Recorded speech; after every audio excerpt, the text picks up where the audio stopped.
So I'd like to welcome everyone again to our campus conversations. Just a note that we've actually had a name change. So you're used to me introducing these sessions as Moving Dartmouth Forward, which is sponsored by the President's Office. The Moving Dartmouth Forward banner, or brand if you will, has expanded to include the steering committee that was announced last week by President Hanlon. So these series of conversations are now called Campus Conversations. Same format as before. We start with a little bit of introduction of what we're up to, new initiatives, processes, practices, and then we open it up for discussion with all of you. I'll remind you that our session today is being live streamed and taped. You can always view the tape after the session from the Moving Dartmouth Forward Campus Conversations website on the President's Office page. And without further ado, I think I'll introduce Bob Donin, our General Counsel, Charlotte Johnson, our Dean of the College, and Leigh Remy, the Director of Undergraduate Judicial Affairs. Say that 20 times fast. And they're going to talk to us today about sexual assault and current initiatives underway.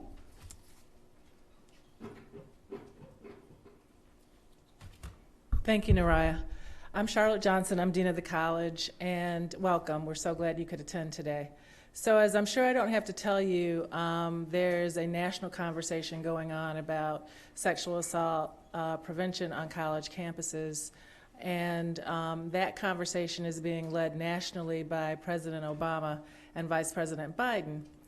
In fact, a couple of months ago now, both President Hanlon and I were invited to the White House to participate in one of the White House Task Force listening sessions. And we actually just received another invitation for next week to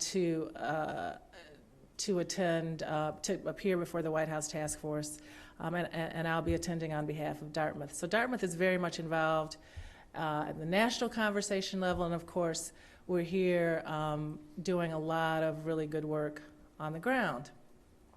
So before I invite Bob Donin, and Leigh up, I thought I would lay some groundwork first for some context for what we've been doing on campus over the last several years. We view our sexual assault work, prevention and education, in really 4 different buckets. I like to talk about them as the sort of education and prevention buckets on this side, moving forward to the response and support, and then moving even forward from there to talk about the accountability or judicial bucket.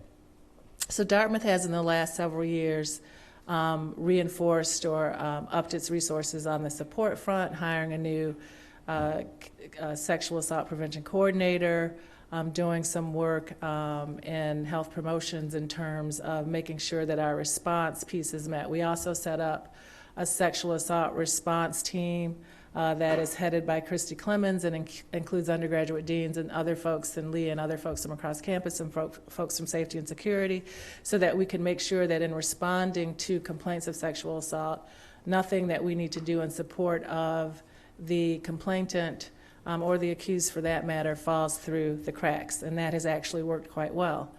We have also over the last couple of years put a lot more resources into the prevention bucket, and one of the manifestations of that is the Dartmouth Bystander Initiative, which is a customized initiative for Dartmouth based on the research that's out there about bystander intervention. And for those of you who don't know, bystander intervention has proved to be, via the research, one of the most effective tools for preventing sexual assault on college campuses, and we've been working with Jen Messina and Green Dot on DBI, as we call it, and that is rolling out currently. The other piece that we just announced on the prevention front is the Center for Community Action and Prevention.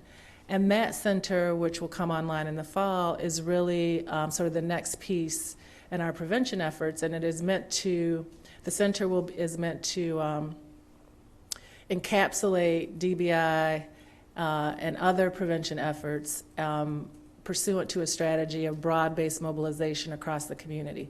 So when I say broad-based mobilization, what I really mean is We want to make sure that for all who want to get involved or think they may want to be involved, there's a touch point at the center, whether you be a student, whether you be a faculty member, a parent, an alum, a staff member. The director of CAT will be charged with creating programs, forming partnerships across campus, and making sure that that there is this this broad-based mobilization that involves members of our community as well as members outside of our community. We formed already some partnerships with WISE and EverFi, other experts, Jen Messina, David Lesick, Claudia Bailiff, and other folk.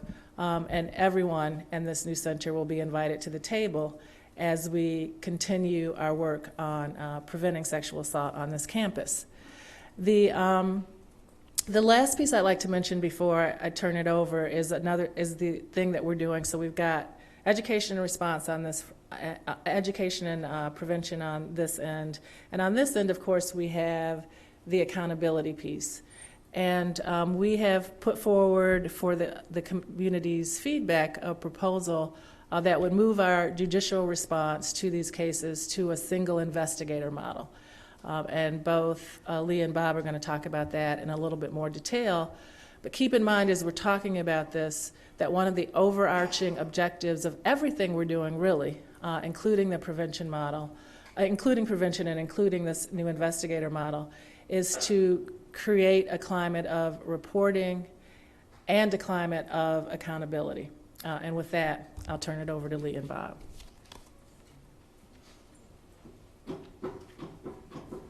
Good day, everybody.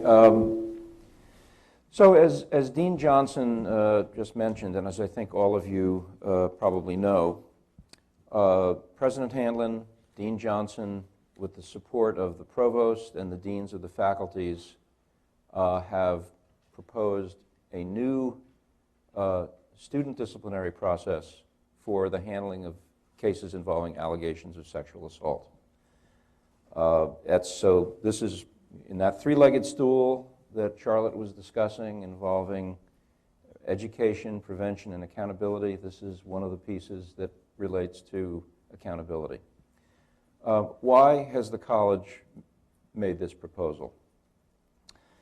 I think it's pretty well established in the literature, in the research, that sexual assault on campus is very underreported. Why is that? Well, what we have heard from students is that students, quite understandably, are reluctant to come forward and have to tell stories involving intimate personal details involving a sexual encounter to other students, to their own teachers, and that is what the current system requires, because as you may or may not know, under our existing, at least for undergraduates, our existing student disciplinary process, the Committee on Standards, which deals with all sorts of disciplinary cases, whether it's sexual assault, vandalism, cheating, fighting, whatever it might be. We have a single system currently that deals with all sorts of allegations of undergraduate student misconduct. The committees that hear these cases are composed of 2 students, 2 faculty members, and a staff member. Since we've gotten significant feedback that says that students are reluctant to come forward and have to appear before that kind of a panel, a group composed that way, in a hearing type of setting that's somewhat formal, we have decided to try something different, and we didn't invent this. A number of other colleges and universities have moved to a single investigator model. They include the University of Michigan, Washington University in St. Louis, Northwestern, USC, and some others. And it's also a relatively new concept for them. It hasn't been in effect long enough to really be tested yet, but we think it has much to commend it, and we've decided to try it here. So how will this work? If a complaint of sexual assault comes in to the Title IX coordinator or to the director of Judicial Affairs. An outside investigator, someone trained in doing sexual assault investigation, will be assigned to investigate the facts and prepare a report. They'll talk to the complainant, the respondent, any other people who have relevant knowledge. They'll review any of the documents, and they'll compile a factual summary, which they will share with the complainant and the respondent, who will have a chance to comment on it. And then they will finalize that report, and in addition to the report containing the relevant facts, it will also contain a determination that the investigator will make concerning responsibility. Did the student accused, in fact, engage in sexual assault as defined under our policy? If the finding is that the student is responsible for sexual assault, then that report will be referred to a sanctioning panel composed of 3 people, as currently structured under the proposed policy. Those 3 people would be the Title IX coordinator, the director of Judicial Affairs, and a faculty member, or rather a student affairs professional designated by the dean of the accused student's school. By the way, I should have said at the outset that what is posted on the college website, and there are also copies of it available in the back of the room, I think, is a proposal. We're receiving comments on that proposal. I don't know how many we've received, but we've had a pretty healthy response.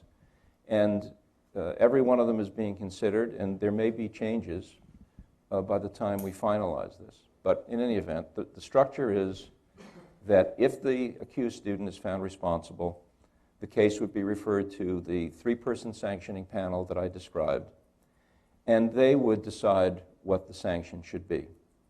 One of the features of the proposal that's received a lot of attention is that for the first time, we would be introducing the element of mandatory sanctions if certain findings have been made by the investigator. And specifically, if the investigator finds that the accused student used force, threat, or purposeful incapacitation of the complaining student to engage in either any form of penetration or certain kinds of oral genital, genital, or oral anal contact, then the mandatory penalty would be expulsion. Expulsion would also be mandatory if it was found that sexual assault was committed and the assault was motivated by bias, or if this was a second sexual assault offense, if the accused student had previously been found responsible for sexual assault in the past.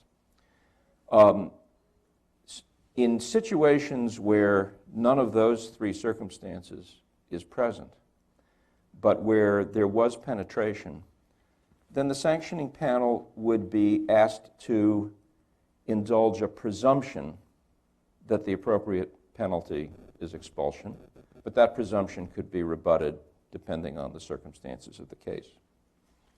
So you have fact-finding and a determination of responsibility by the investigator. In cases where students are found responsible, you have the determination of the sanction by an internal college panel. Why did we set it up that way? Well, we felt that in order to get the benefits of having a trained investigator be the one to gather the facts on each of these cases, it was appropriate to use an outside person who was knowledgeable in this area. Sexual assault cases involve specialized expertise that don't come up in other types of misconduct cases. But when it came to assigning the penalty in situations where the student who was accused was found responsible, we felt that the assignment of the sanction was a function that ought to reflect community values. And so we are proposing to have an internal college committee be the group that does the assignment of the sanction. There is the possibility of an appeal, and either student may appeal. By the way, that's a requirement of federal law under guidance received by the Office of Civil Rights under Title IX. If you have an appeal procedure, then it must be available to both parties, and that's true of other procedural aspects of the process as well. Must be available to both. And either party then could appeal. As we presently propose the process, the appeal would be heard by the dean of the college. The reason we have proposed the dean of the college as the party to entertain appeals is that although the dean of the college is concerned primarily with undergraduate activity, she also has Dartmouth-wide responsibilities in areas such as safety and security, health services, and so forth. And although this policy will apply to all of the schools and departments across the institution, so we will no longer have separate, as regards sexual assault, we will no longer have separate processes for undergraduates and students in the graduate and professional schools. This will be a single unitary policy that will cover them all. It was thought that since the dean of the college currently hears appeals involving other kinds of misconduct, does have some Dartmouth-wide responsibilities, then that was an appropriate person to hear appeals in cases of sexual assault. But like other elements of the proposal, that's also something that we're taking a look at, and we'll see whether we end up retaining that element when the policy is finalized. The grounds for appeal are three. A party can appeal on the basis that there was an error in the way the procedure was carried out, or that there is new evidence that wasn't available at the time the case was investigated, but that's available now and that would be material to the result. Or a party can appeal the sanction on the basis that it's either insufficient or excessive. If the dean of the college, or whoever we decide will ultimately be the party hearing the appeal, decides that one of those three features is present, then they can send the decision back and have it looked at again, either by the investigator or the sanctioning panel, depending on what the nature of the decision is. So that's just in a nutshell an overview of how the proposed process would work. I encourage everybody to take a look at the draft of the full procedure and also the two-page summary that I think we have copies of here. And I think I'll pause right there. There may be, I know there may be questions, but maybe we'll hold questions until the end and we'll do them all at once. Leigh. So hi everybody, my name is Leigh Remy. I work in the Office of Judicial Affairs, and as Bob noted, this is a draft policy, and so one of the things that we've been spending our time doing is inviting comment from the community, and we've had a number of comments that have come in online, but we also have been hosting meetings like this in the various colleges and schools. This is one of two of our open community forums, and so I'd like to now turn our attention to you to hear what your feedback is, your initial impressions upon reading the policy. If you haven't read it, maybe what your reactions have been to what you have read in the media or in reaction to Bob's comments. And if folks don't have particular pieces of information, I have some questions that might prompt some conversation.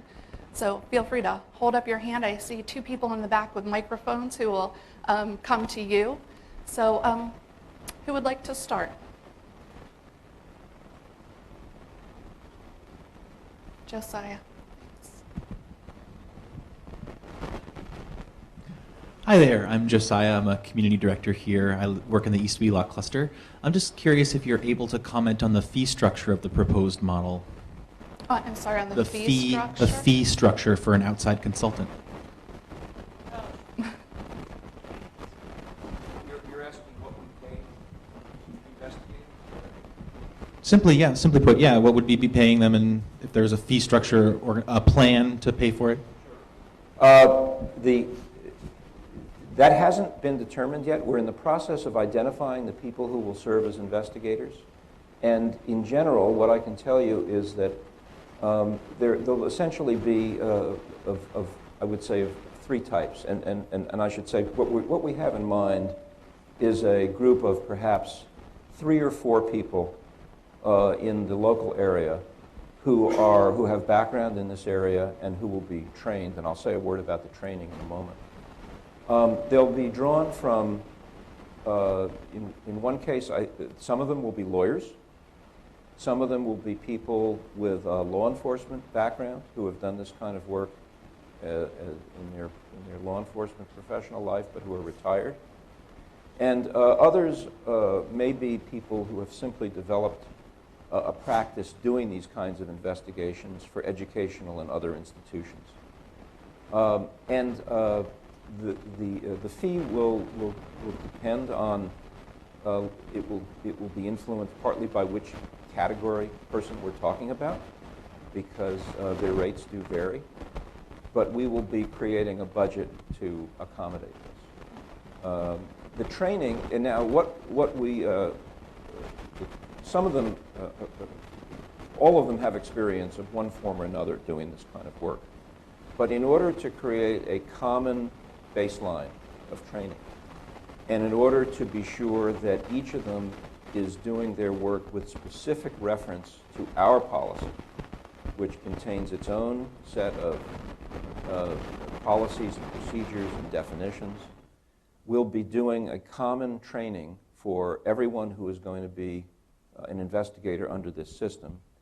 And our present plan is to have the training conducted by a consultant that we've used in the past to do COS training named Lisa Friel.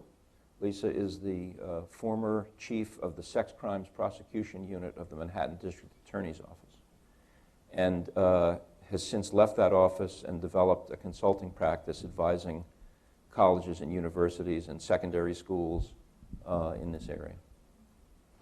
So Josiah, did the question reflect feedback you'd like to share or thoughts you have about kind of how what the budget for such an investigation would be or how the college would pay for it? It really was a curious, non-judgmental question that when I imagine this kind of structure would be quite different than what we spend on these kinds of things now. Mm-hmm. And if it's more or less, I have no attachment. Mm-hmm. I was just curious as to what the community was thinking about that. Sure, okay. I'll actually, if I can stick with you, ask you a question, and for the group, but if you have a thought about it. So the idea of using an external investigator is something that we've received feedback about. Some people have questioned, should we be hiring a staff member and managing this as an internal investigation model? Some institutions have done that. Do you have thoughts about external versus internal, what the benefits or drawbacks would be to either? You don't have to answer. I don't mind answering now. I see very clearly the merits of having an outside investigator. It's very easy for me to see that. So if other people have things to share, I will pass the mic. I saw some nods.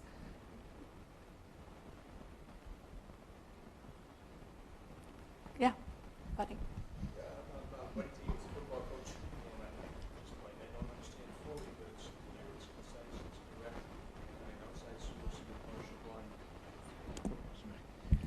Buddy Tevens, the football coach, and usually I project loudly to masses, but I like it's direct and it's very, very candid and specific. I've referenced it with our squad right now. Having an impartial body come in, to me, makes perfect sense. Mm-hmm. Okay. This seems to be something that it has resonated for folks. We have not had feedback that has said that we shouldn't use an investigator, and so it seems to be an element of the policy that people have responded well to. I have noticed, and I've asked students this question because I get a lot of nods when we define kind of expert investigator, and then when I ask them what would expert mean to you, what would you consider a qualified person, an impartial person?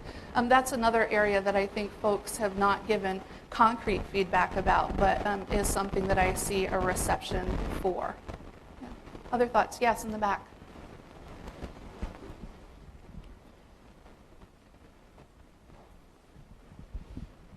Good afternoon. I'm Jim Albertini. I have a couple unrelated questions, and I haven't read the draft yet, but I'm wondering if within this process there's a consideration for an advocate for the complainant as well as the accused, because in both these situations it seems to me that these are young people who are dealing with a lot of things that are very foreign to them, and to have someone coming in, which I think is a good idea, as an impartial investigator to help these young people through that process. Is there consideration of how that could occur?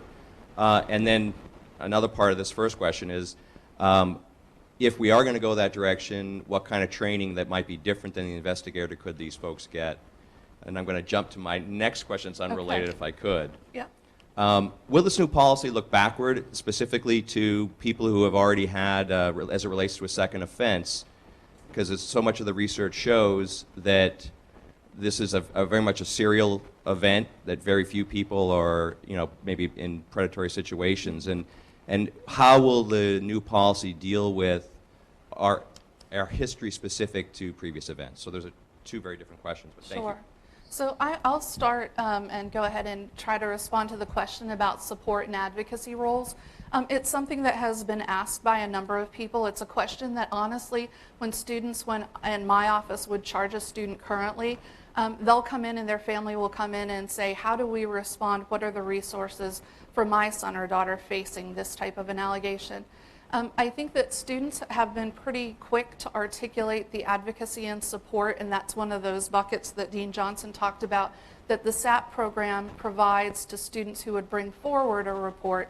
But what we're talking about is having a balance, and that there is a presumption that somebody is not responsible and they still are our student, and that we have obligations and they have rights in this process. And Bob talked about the fact that federal regulations make those parallel rights, and so it's something that our policy is trying to both make sure is clearly spelled out. But I think the next step for us is to talk with students about, we don't have a role on campus. We don't have a SAP coordinator for somebody who has been charged. Currently, how students kind of use services on campus is they oftentimes go to an undergraduate dean to serve that function for them. We call the role an advisor in the current process and would be defining it in the same way moving forward. The question then about training for those folks, and I think there might be room for us to more formally identify that role, and so not just leave it up to that person to choose somebody whom they trust and then for us to kind of build the support structure around. But I think that there is room for us to explore, do we want to identify that person in advance? I think the question of who people go to for support is a complex one, because folks don't go always to a title or to an office. They go to somebody that they trust. And the allegations that they're facing, even the process of bringing forward a report like this takes time.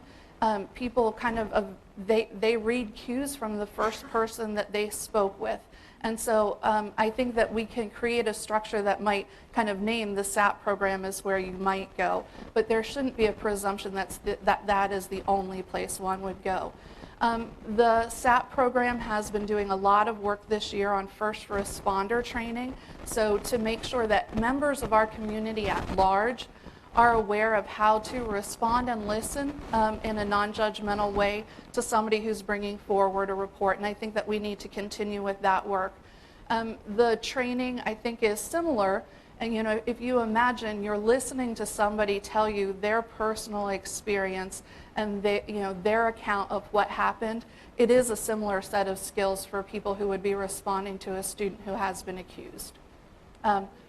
Please. Mm-hmm. So systematically, we thought about, of course, over time, support for both the complainant and the accused. I think we're further ahead in terms of support for the accused in a formal structure, and support for the survivor in a formal structure than we are on the accused, but we do think about them both. So for instance, on the complainant side, and I see Giovanna here, that we've got, we're in a search for a survivor advocate, which is a new role which would come out of health promotions, which would actually be, just as the name, the title suggests, someone who could guide the complainant or the survivor through the process. the sexual assault response team that I mentioned earlier, I asked that be developed. We developed that, not even been a year yet, within the last year, so that we could make sure that with respect to both students, the support of both students and any pieces of the process that we might need to think about. For example, do we need an interim suspension in this case? Are both students being supported, which is a primary question that the SART team asks when it first convenes. Through that process, I am confident that both students get the attention and the support that they need. Before I go to your last question, which I think was the question of whether or not how would we look back at history, I want to open this point up to the kind of the group. Do folks have thoughts or feedback about what type of support structure should be available for both parties? Do you want? I guess I would just, I was mentioning because I'm on that search committee, because I can't get that job. There's a microphone. Okay. What was I going to say? Oh, I got distracted by that little clarification. What was your question? So, do you have comments or feedback about the support that should be offered to both students I know involved? what it was. So people who have been through first responder training, I guess I have the suggestion, and I haven't really made it formally before, but I think it would be helpful that if on either the sexual abuse awareness program coordinator page or whatever resources we make public for folks, that there be available a list of people who are willing to be listed who have been through that training. Yeah. Who are willing to serve as advisors and who know what that role entails. So that's just a Thank you. suggestion. Our office has in the past conducted training for advisors, and it was based on feedback from students that they wanted a broader kind of pool of people to choose from. We put a lot of time and effort into it several years ago. We haven't proceeded with it because students actually did not then go use those folks as a resource, but it is something that our office is considering, beginning again.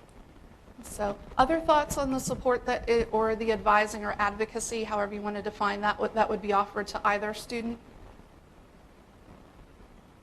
Okay. Yes. If there's a way to make that kind of training available, say online for all of us, I mean, as you point out, a young person is going to self-select who they trust, and so probably one of the best things we could do as a Dartmouth community is for us all to have some level of training, so that you at least have some of the basic ideas of how to guide someone at least to begin the process. Yeah. So I would make it as big a door and as easy a door to get through as far as the training goes through. Thank you. And I would say here. I think that I think this is a community issue. This is not just about students against students or just how it's adjudicated, but if you look at kind of the conclusion being how somebody is held accountable, there's room for all of us to be doing a lot of work at the front end of this in talking to students openly and being seen as somebody who you can turn to and have honest and open dialogues about these issues. Your last question was about how would we look back at somebody's history and how would it be considered within the framework of a sanction. One of the pieces of the policy says that we will consider somebody's history, and if there is a past history of sexual misconduct, that separation would be mandatory. I think the distinction here would be it would be through the college formal process, and so it would not be, and some people have said, would just a report be enough for somebody to be considered to have a history? And our response would be no, that it's not to question the claim or the report that somebody is bringing forward, but we are looking for the institution to have investigated and reached its own conclusions. And if that has happened, then that would be shared with the sanctioning panel as it would be now during a COS hearing after a finding of responsibility was made. It currently would inform an outcome. So, other areas of feedback, yes. Thank you.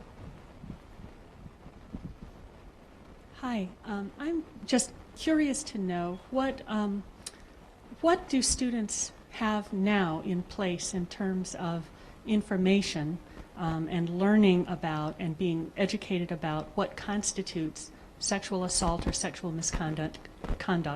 So when they come to campus, how do those conversations happen now, and what is proposed perhaps in terms of a change so that they are well and fully and thoroughly aware before any occasion arises what constitutes sexual assault, what constitutes consent, those areas that are maybe a little murky in the minds of some. So, sure. When students first arrive at the community, so during orientation, we have a few pre-orientation programs that actually time out as a pilot program that I talked about where students get online information about sexual assault prevention and education. But more broadly and more widely, every student is required to go through a program that we call, it's a two-phase program at orientation that is run by sex signals. So two sort of folks come in that work with sex signals, and they lead a couple-hour presentation where they take students through a number of different scenarios in a very interactive way to focus on issues like consent, like cooking up, things that resonate with this particular generation. That has been well received in the last couple of years, very well received by the 17s. Last year, for the first time, we followed up those sessions with mandatory facilitated sessions that were led by students, faculty, and/or staff to talk about and drill down on some of the things or notions and concepts that were presented in the sex signals presentation. And those were also really well received, resonated with a lot of students, and students were able to immerse themselves, if you will, or get a better understanding of what our community expectations are here at Dartmouth. This year we're going to do sex signals again, based on continued feedback, which has been mostly positive. And we'll follow again that session by smaller group facilitated sessions. I think last year we had about 50 groups. I mean, it was really quite, we broke them down into small groups. So we're going to still do that. But we're going to overlay that with some of the DBI overview pieces. So the DBI, the Dartmouth Bystander Intervention Initiative, is in two parts currently that we're rolling out. One is a one-hour overview of what bystander intervention is and how one might actually become a bystander. And another one, the other piece, is a 6-hour drill down or extensive training. So we are working this year to make sure that the DBI overview components are also embedded in what we're doing with first years. The next piece, and I think we have some work to do on this, and I saw Murillo Murillo's here who works with the Ventures Against Violence program. I think we've got a lot of great programs and things that we can do both in terms of prevention and education, with student mentors and staff, Amanda Childress and Rebecca Carroll. But I think, and what I've asked folks to do is I think we need a more formal, diversified delivery system. In other words, we do a good job, I think, of outlining our expectations when students first enter the community. But I think that there need to be settled points during their 4-year academic career where those messages are reinforced, perhaps in a different way, but where those messages are reinforced and where we make sure that we're communicating with students and others in the community on a regular or periodic basis. Other thoughts? Yes. I want to talk a little bit about threat and retaliation. So to me, retaliation is, would that be considered a threat after the fact? And that would be considered, would that fall under the 3 big reasons for mandatory expulsion? And so when you say after the fact, I would define retaliation as any pressure or threat that might be put on a person not to come forward with a report, or the people who were witness and could comment on it. Okay. And so not just after a report is made, but prior to that as well. So in the draft, there is a definition of different forms of retaliation. Right. And one that I didn't see, and I could see potentially why it would not be included in there, but I want to explore that a little more, is if a student threatens another student that if you come forward, I will sue you for defamation and slander, that to me is a threat that to me is retaliation, but yet it's legally allowed to happen, and it's not considered in a definition. Yeah, our definition of threat and retaliation doesn't go into specifics, and students have asked questions about what if it's online communication. I think it could look like any number of things. It would be evaluated based on what had happened. Currently, we do not have it as a mandatory expulsion.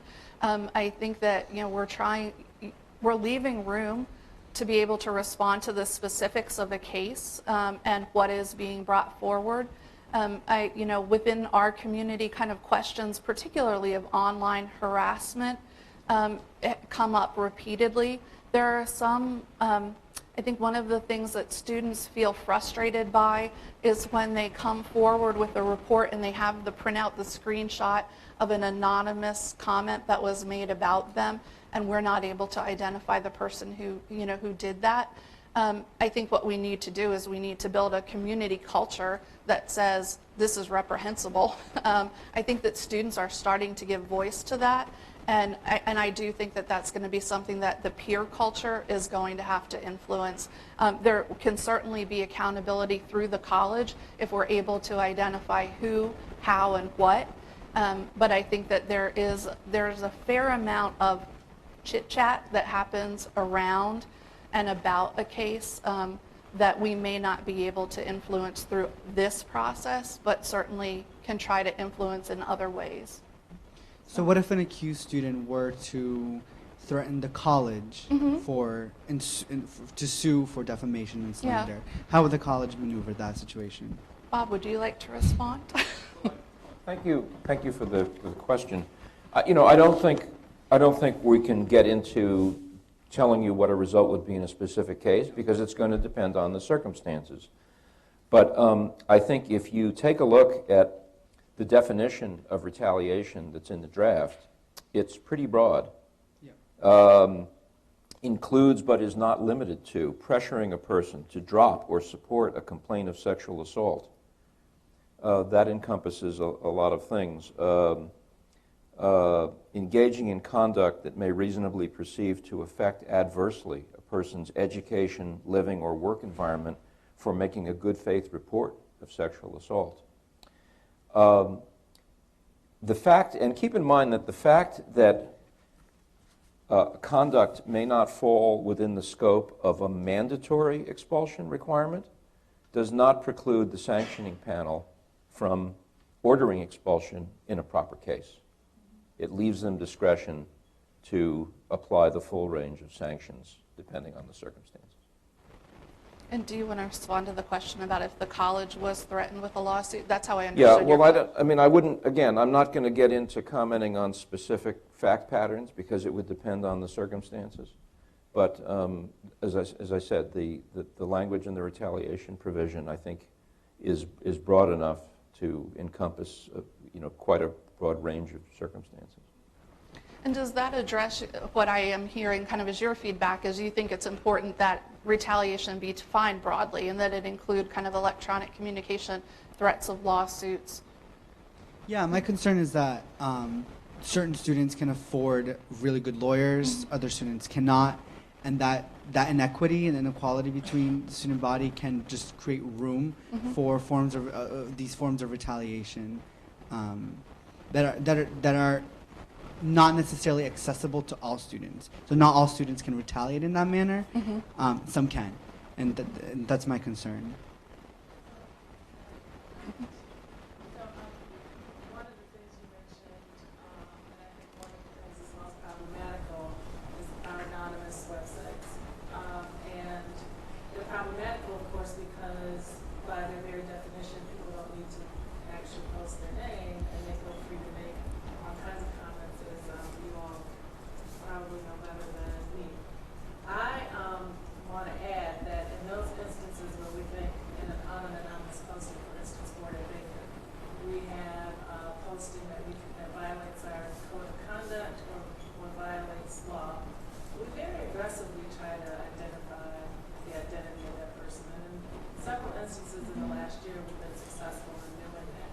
So I'd just like to put that out there because I think students and perhaps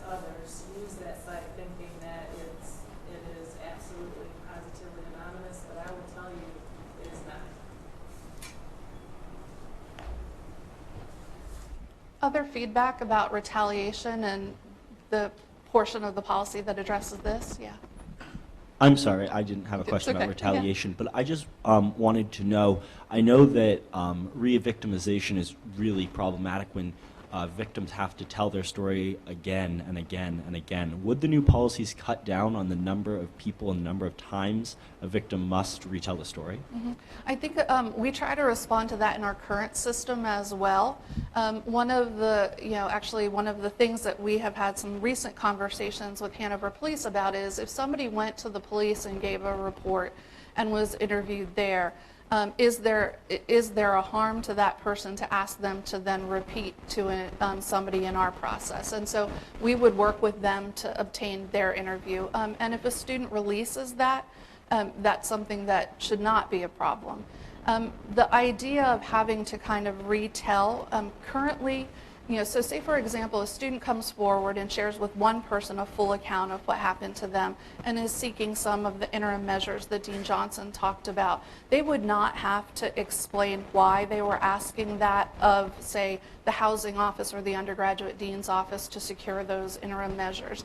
That's something that if, say, they spoke to the SAP coordinator, Amanda puts in a phone call or introduces that student and said, something has happened.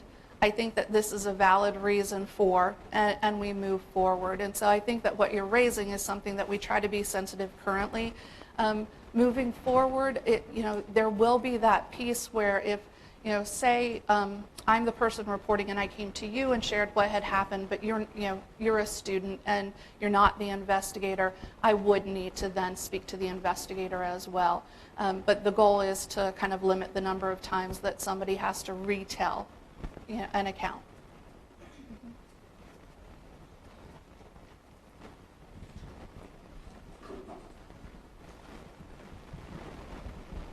So the question in my mind that has gone unanswered, I think, from this conversation, and I could be wrong, so this is just now my question, is it possible that the institution could be threatened in a way from a student with great means in a way that we would not proceed with our judicial process? So if a student with great means said, hey, if you do this, I will sue the institution, would that ever sway the outcome of a case? And the answer to that is simply no. That would never happen. Yeah, no. Thank you. We will follow our policy. We will follow our procedures. Big institutions are threatened with legal action all the time, and they're equipped to deal with it. Thank you for the clarification. Other pieces of feedback.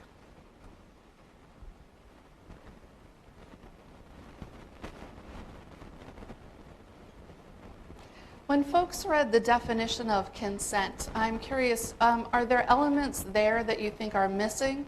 And one of the questions, and I think this speaks to kind of what Jim was talking about, which is how does the community as a whole educate itself? In your own words, how would you define consent?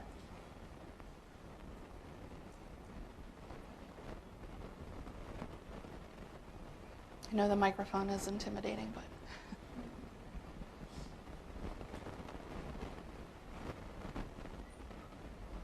So some of the elements that are there now, people will sometimes ask the question, does consent need to be verbal? And no, it can also be nonverbal. It needs to be understood by a reasonable person, and we talk about the reasonable person standard throughout the policy, and it kind of guides a number of the ways we approach this work. It's also affirmative consent. And so the person who comes in and says, she never said no, or he never said no, the follow-up question is, how did you understand yes? And so there is, and I think that there is certainly there a value judgment that's placed and a kind of an institutional position that we're not just talking about submission to somebody else's will, but active engagement as a full partner. Thoughts about that?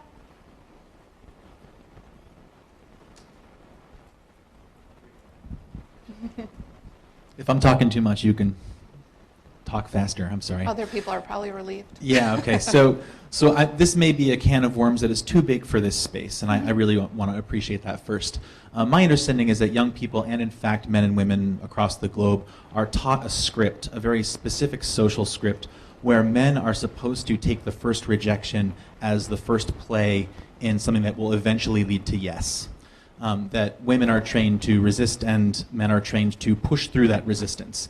And so this is a script that I don't see being addressed anywhere when we educate our young people, or in fact anybody, about this very complicated script. So that's the piece I wanted to introduce into this consent piece. What are we doing to help our students better understand that script so they can break free of it? Mm-hmm. So you work with students every day. I sure do. Yeah. How do you talk to folks about this? I ask perhaps a lot of the similar questions that you would ask about. So what's the thinking process when you're in that moment? What are the physical and verbal cues that you're getting?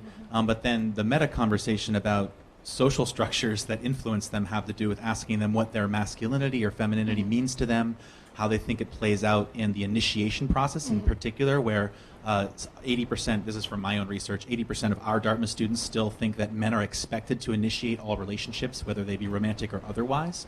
And that's, that's telling that that pressure is quite present.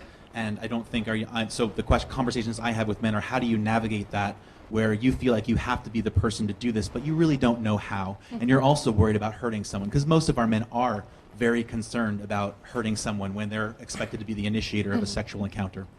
And I think what you just answered is something that, well, you modeled beautifully, and I was hoping you would. But I think one of the things is none of us should be afraid about talking with students and talking about these issues, talking about both kind of their sexuality, their values around sexual relationships, and that's kind of one area, and then also talking about sexual assault. I think when it comes to a student who's coming forward to discuss an assault that they've already experienced, we need to spend less time talking and more time listening, but just making sure that we've opened up this as an area that we're willing to go, and that we welcome them going with us. I don't think that would be true of everybody across campus. There are some folks who will say my role is such that either I don't interact with students often, or I think it might complicate it. But there are plenty of us who our day-to-day work is working directly with students. And I think there are some of the folks who are thinking about role, and I think that's a quick answer. And they're starting to explore whether or not they can make room for that in their interactions with students, and I hope that continues. So.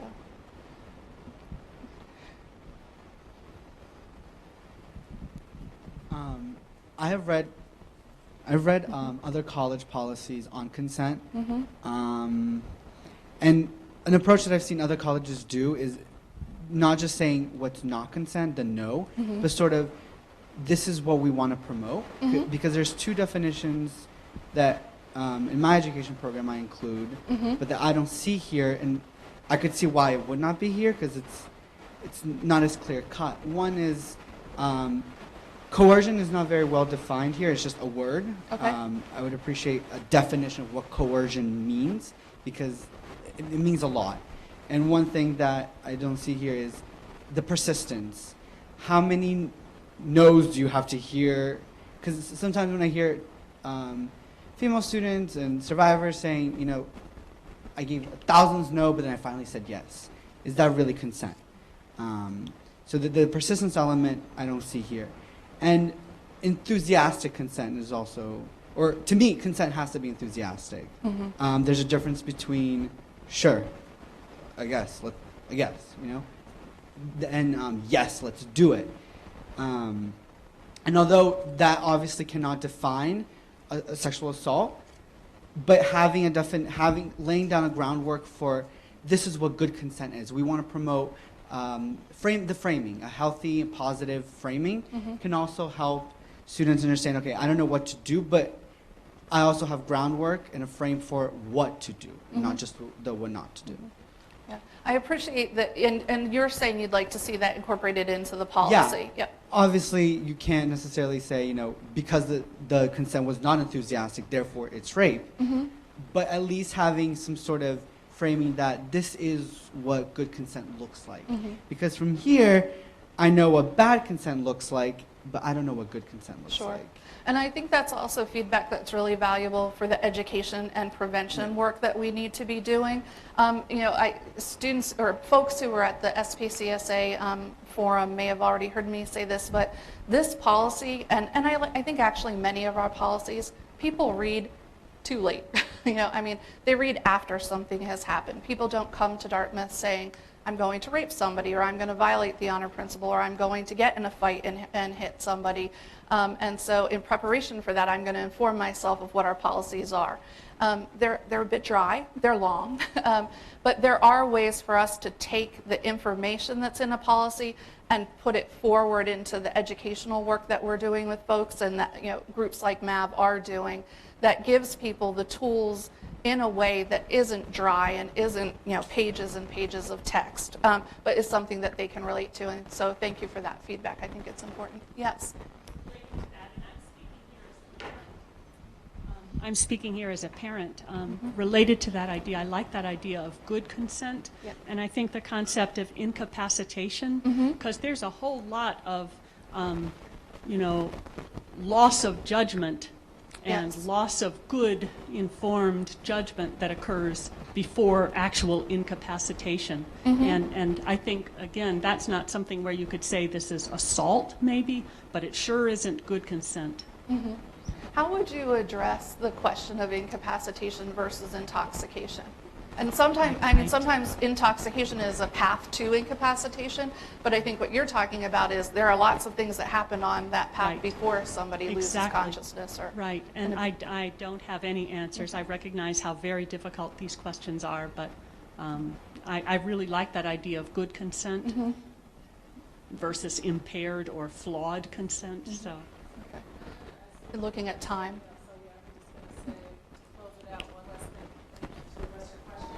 Because I think, Jean Remy's right. On the one hand, we can address Myrtle's concerns on the education and prevention front and the work that we do with students. But I think there's also an opportunity to address those questions on the training end for the folks who are hearing these cases. So, for instance, folks who are deciding sanctions in a case or for an investigator who's actually investigating this case, I think it's important that the training be deep. And that it be comprehensive. And we've done this now by bringing Lisa Freeland, and I think Bob mentioned that earlier, this in-depth training we do for the COS panels and hear the cases. But I actually think that sort of nuance is something that can be taken into consideration and should be taken into consideration when these cases are being decided. So I think we're at time. So, okay. Being with us today. A couple of housekeeping notes. So one, if anyone couldn't make it this evening or today and they're interested in this topic, please encourage them to join us today at 5:30. That is a different time than our usual evening slot, but 5:30 in Fahey Ground Floor Lounge. If you are interested in supporting students and the community around this subject, I'd also like to invite you to join the Take Back the Night rally tonight, which starts at 6:30, and you can meet everyone on the porch at Collis. And then just finally, our next two sessions, our last sessions in the Campus Conversation series for this academic year are on April 28th, Arts and Innovation, and May 12th, Global Initiatives. And you can always find more information about times and spaces on the President's Office webpage. Thank you.